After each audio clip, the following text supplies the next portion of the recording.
Hi guys, welcome back to my channel, or welcome. I've got bloody flyaways everywhere. Would you not? In today's video, we are going to be trying the KVD Good Apple Skin Perfecting Foundation Balm. Ooh. If you haven't heard of this, what rock you been hiding under? So KVD does not stand for Kat Von D anymore because she don't own her own initials. But we all know that it used to be Kat Von D, but now it's just KVD. But we still know it's for Kat Von D. Anywho, if you haven't seen this all over TikTok or coming out of everyone's mouth, then I'll introduce you to it. So this is a foundation balm. It's selling out everywhere. There was only one place that I was able to go buy this from. I couldn't even order online because all the shades were sold out. Here is what it looks like. It's plastic packaging with some little details with little KVD down here. Here is the back. I am in the shade Light 021. Well, I'm hoping I'm that shade because there weren't many light shades left, and I have seen people say that once you swipe this then it gets a little bit lighter. I paid £29 for this in Boots. If you ordered it online you could get it for £24.65 because there's a little bit of a sale going on, but the sale wasn't in store, so I didn't get a bargain. If you are in America, then this will retail for $38.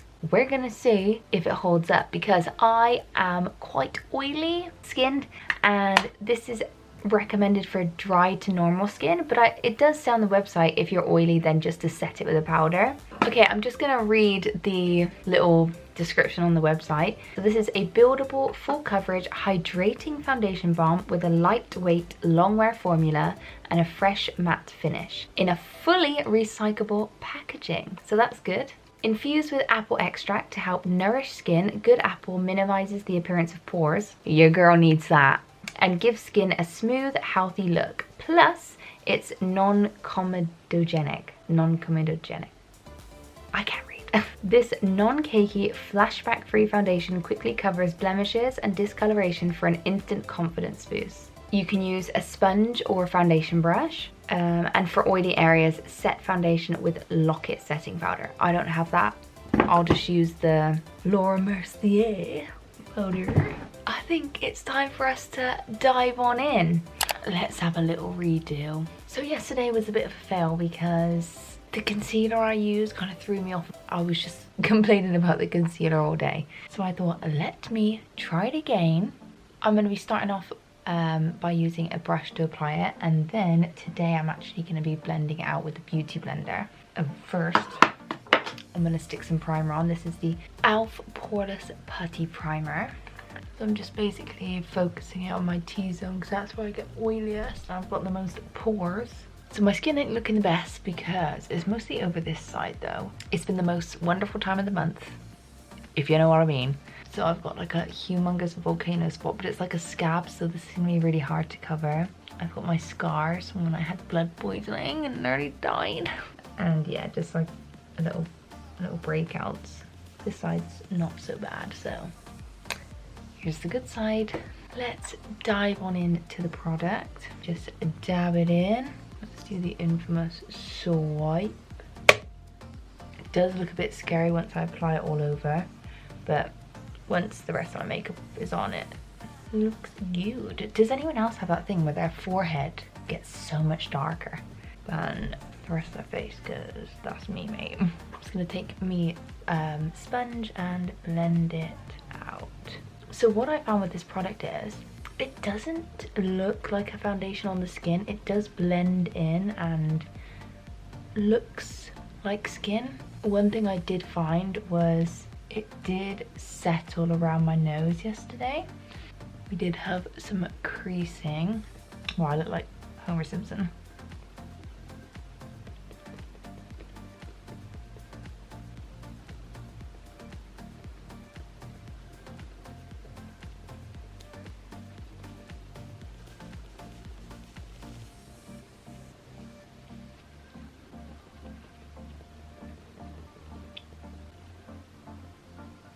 here is what my face looks like.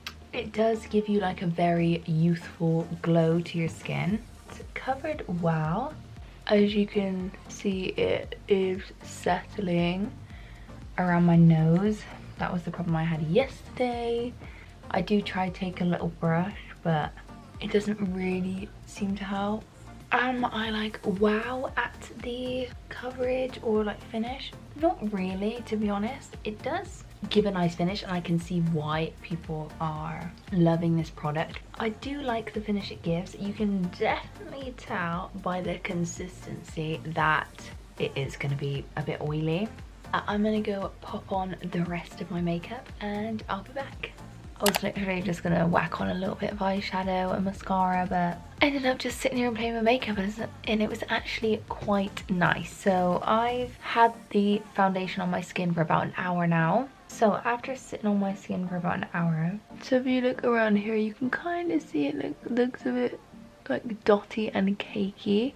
Definitely around my nose, it's like clung to the dryness, and my pores, you can definitely see those. So my nose ain't looking the best. I set my under eyes and around my nose with the Laura Mercier translucent setting powder, and then all over my face I went in with the Maybelline Fit Me powder. Do get some creasing in my chin as well. You can see where that's starting to happen. So as a first impressions, I'm not wowed. For £29, I feel like you could get something a lot cheaper for what it's giving you. I do see how people are getting that like instant gratification though when they're like applying the foundation. It does look kind of like airbrushed. All my other makeup applied fine over it though. I will carry on wearing this for the rest of the day and I will check back in and let you know my thoughts. But first I'm gonna let you see it in natural lighting.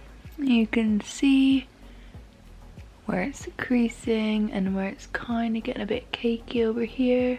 Can you see that? My nose also looking a bit cakey, eh? Let's wear this and see what happens. Let's see if I'm gonna be a grease ball. I hope not. This has so far been on my face for 3 hours. Here is what it's looking like. Definitely losing some on my chin.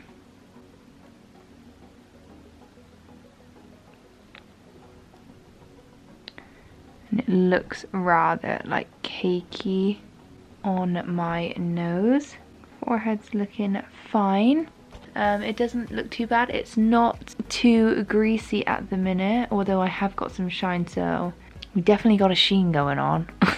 Okay, I'm back. I've been wearing the foundation for 6 hours. Here is what it's looking like in natural light. Definitely going greasy around my nose. Chin's not doing too bad, you know, it's not like oily there, it's basically just around my nose. Forehead's fine. I am going to put a bit of powder on just because that's what I would do if I was wearing a normal foundation anyway after about 6 hours. I'm taking the MAC Mineralized Skin Finish in Medium Plus. Just gonna gently powder around the nose, my head. Here is what it looks like after a bit of powder. You can see it is gathering in my nose. Is it the most flawless looking foundation? No, it ain't. Would I pay £29 again for this foundation? At the Mo, I don't think so. I have officially had this makeup on for like 9 hours. I've just got back from doing some food shopping. Here's how it's looking.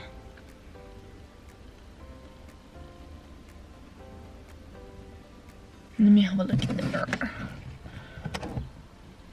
Okay, so I can see that my nose is starting to get a bit wet.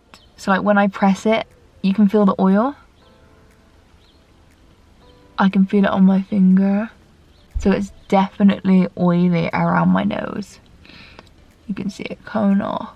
Okay, so looking in the mirror, I am starting to get shiny. I don't think you can really tell on the camera, but I am starting to get shiny on my nose and on my forehead. Not so much my chin's still dry. I only powdered about 3 hours ago, but I would definitely need to powder again because I can feel it slipping and sliding. And I will say I did wear a mask when I was shopping and didn't really have any transfer from it that I noticed anyway. I just don't like how it's bunching up like around my nose. Don't really like the look of that. And however much I dab it with a concealer brush and then powder it, it doesn't seem to stop doing it. It'll just keep going and going. So yeah, my forehead is oily, and when I touched it, it transferred off. So I'm not too sure this is worth the £29. It was £29, wasn't it? That's such a shame. I don't think it was worth the £29 for me anyway. Definitely isn't the best for oily skin. Wouldn't recommend. I mean, you can get something so much cheaper. I mean, I would say give it a go if you're normal to dry, but then again, it does cling on to like dry patches, so I'm not even sure if I'd recommend it for dry skin. Got normal skin, whatever normal is. My verdict on the Kat Von D Good Apple foundation for oily skin for me is I would save your money. But yeah, it was really interesting to try this product. That was everything in today's video. If you did like the video, don't forget to like and subscribe or else. Thanks for watching, and I'll catch you in the next one. Bye.